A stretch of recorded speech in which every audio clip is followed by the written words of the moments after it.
The deep rumble of motorcycle engines shattered the serene twilight as Jake Grizz Lawson tightened his grip on the handlebars, feeling the familiar vibration hum through his bones.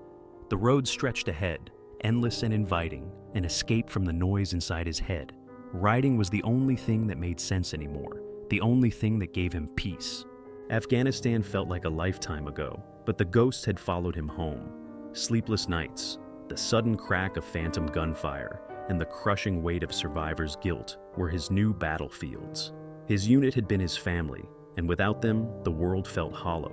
But tonight was different. Tonight, he wasn't alone. Behind him, a line of bikes stretched along the open highway, each one ridden by a fellow veteran who knew exactly what it meant to be haunted. This wasn't just a ride, it was survival. It had started a few months ago with a call from Mike Maverick Carson, an old friend and fellow Marine.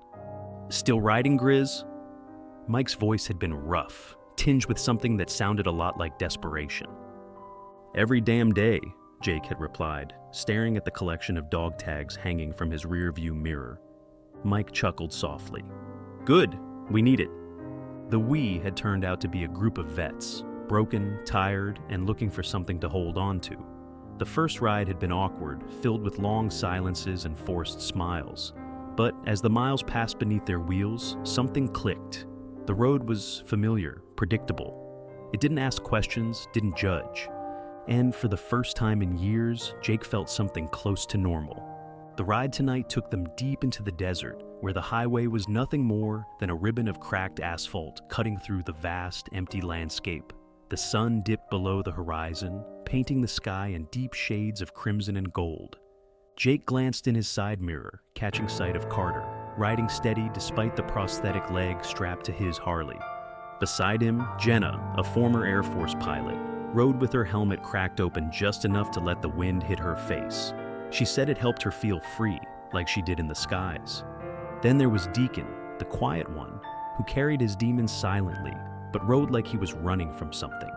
Jake knew the feeling all too well. They pulled into a dusty roadside bar, the neon flickering weakly in the night. Inside, the air smelled of stale beer and regret, but it was a place to rest their bones for a while. Mike slid onto a stool beside Jake. "Good ride," he said, signaling the bartender. Jake nodded. "Yeah." He paused, staring at the rows of liquor bottles lining the shelves. "How you holding up?" Mike exhaled sharply, rubbing a hand over his beard. "Some days are better than others." He took a sip of his drink. "You ever think about what we'd be doing if we hadn't joined?" Jake laughed bitterly. "Nope, but I know I wouldn't have found this." They clinked glasses in silent agreement. The ride had given them something the war never could: peace, even if it was fleeting. As they stepped outside to smoke under the stars, trouble found them in the form of a group of local bikers eyeing their vests with disdain. "Marine Corps, huh?" One of them sneered, flicking a cigarette to the ground. "You think you're better than us?" Jake's fingers itched, the old instinct kicking in. But before he could respond, Jenna stepped forward, her voice calm but firm. "Not better," she said, "just riding through." The tension hung thick in the air, but after a long pause, the locals backed off.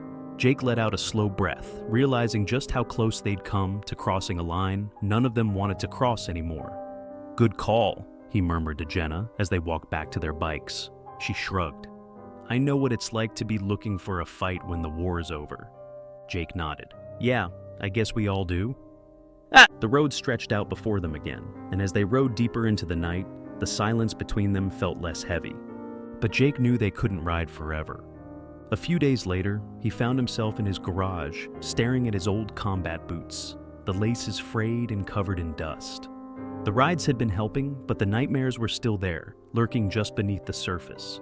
It was Rachel, his younger sister, who finally said what he couldn't. "Maybe it's not just about the road, Jake," she said softly. "Maybe it's about finding something worth riding toward."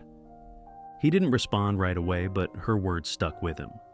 The next ride, they didn't just go aimlessly. Instead, they rode to a veterans retreat center a few states over.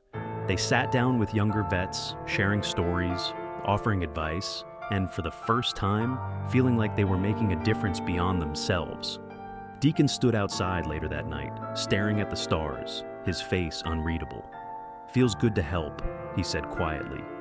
Jake nodded. "Yeah, it does." And just like that, Rolling Valor was born, a motorcycle club not just for riding, but for purpose. They started planning charity rides, PTSD awareness events, and offering support to those who needed it most. But the road wasn't without its challenges. One night, Deacon disappeared. They found him at a roadside diner, staring blankly at his untouched coffee. "Couldn't sleep," he admitted. Jake sat across from him. "I get it, but you're not in this alone, man." Deacon hesitated before nodding. "I know." The ride home was quiet, but Jake could feel the weight lifting, bit by bit. The final stretch of road home felt different. The wind carried their worries away, the roar of engines drowned out the doubts, and for the first time in a long time, Jake felt a spark of hope. As they pulled into town, he caught Mike's eye in the rearview mirror, and they exchanged a nod. The war was over, but their fight wasn't. And with every mile, they were proving that Brotherhood didn't end when the battlefield did. It just found a new road. Because some roads don't lead away from the past, some roads lead you home.